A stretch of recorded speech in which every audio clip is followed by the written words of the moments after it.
तो अखिलेश यादव बुंदेलखंड में आज थे। बुंदेलखंड में उन्होंने अपने तर्कश से कई चुनावी तीर निकाले और भारतीय जनता पार्टी पर सीधे तौर पर साधे और चलाए भी।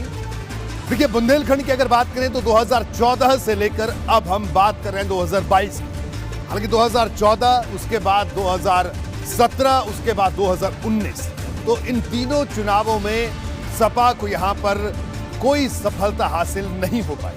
ऐसे में अखिलेश यादव बुंदेलखंड को चुनौती मान रहे हैं। वो चाहते हैं कि कम से कम 2012 वाला प्रदर्शन तो वहां दोहराया जा सके, क्योंकि 2012 की बात करें तो समाजवादी पार्टी को 5 सीटें बुंदेलखंड में हासिल हुई थी, और बसपा की अगर बात करें तो बसपा एक तरह से सबसे ज्यादा सीटें हासिल हुई थी। बुंदेलखंड की अगर बात करें 7 सीटें बसपा को वहां पर मिली थी और 5 सीटें सपा को मिली थी। तो ऐसे में अखिलेश यादव को लगता है कि वहां संभावनाएं हैं और उन्हीं संभावनाओं को टटोलने, उन्हीं संभावनाओं को वो नतीजों में तब्दील करने की पूरी कोशिश कर रहे हैं।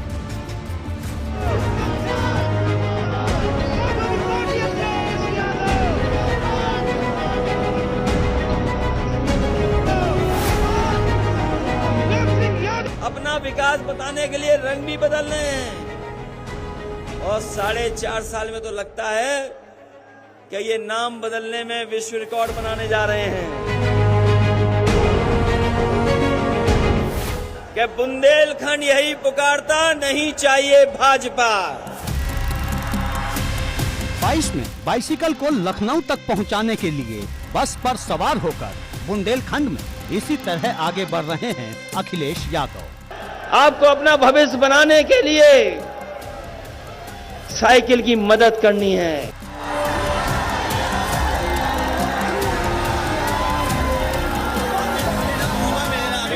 समाजवादी विजय यात्रा लेकर अखिलेश बांदा से महोबा पहुंचे। हर जगह सपा की ताकत दिखाई और आक्रामक अंदाज में भाजपा सरकार पर बरसते रहे। और हमारे बुंदेलखंड के लोग अभी भी प्यासे हैं, अभी भी खेतों तक पानी नहीं पहुंचा पाए। ये बिजली को लेकर के संकट है। इन्होंने बिजली नहीं बनाई, केवल बिजली के बिल आपको महंगे दिए हैं। अखिलेश ने बांदा के इस खचाखच भरे मैदान से अपनी यात्रा की जब शुरुआत की तो मंच पर सपा के तमाम सहयोगी दलों के बड़े नेता मौजूद थे। ये इस बात का साफ इशारा है कि अखिलेश यादव बुंदेलखंड की हर सीट पर जीत हासिल करने के लिए भाजपा के खिलाफ किस तरह रणनीतिक महाजाल तैयार करने में जुटे हैं।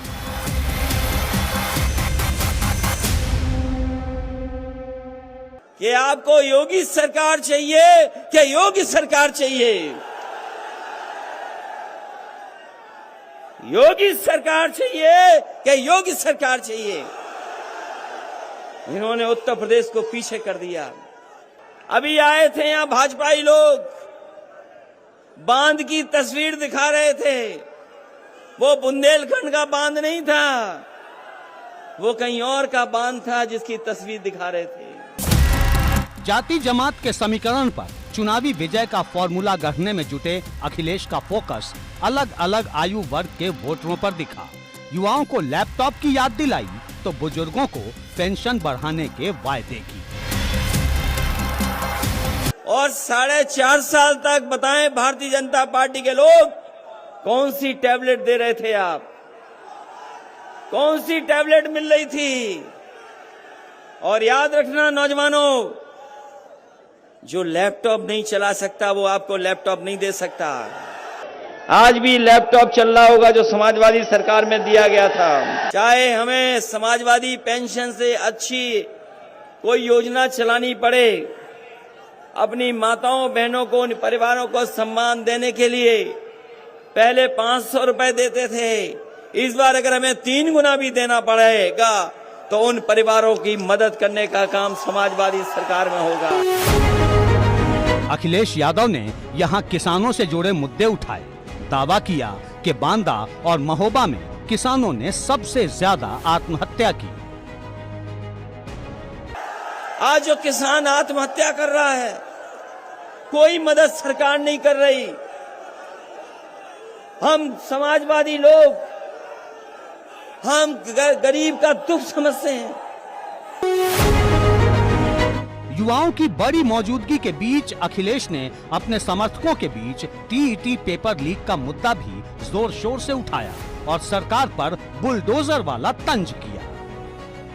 ये लीक करने वाली सरकार है और इसीलिए लीक करती है क्योंकि हमारे नौजवानों को नौकरी और रोजगार नहीं देना चाहती है।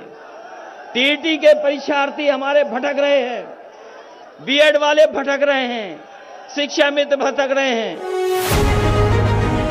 बुंदेलखंड की इस धरती पर अलग अलग इलाकों से गुजरने के दौरान अखिलेश ने जनता के बीच उठाने वाले मुद्दों की फहरिस्त बदली, अलग अलग जमीन से जुड़े मुद्दे उठाए, लेकिन आक्रमण का अंदाज एक जैसा ही रहा।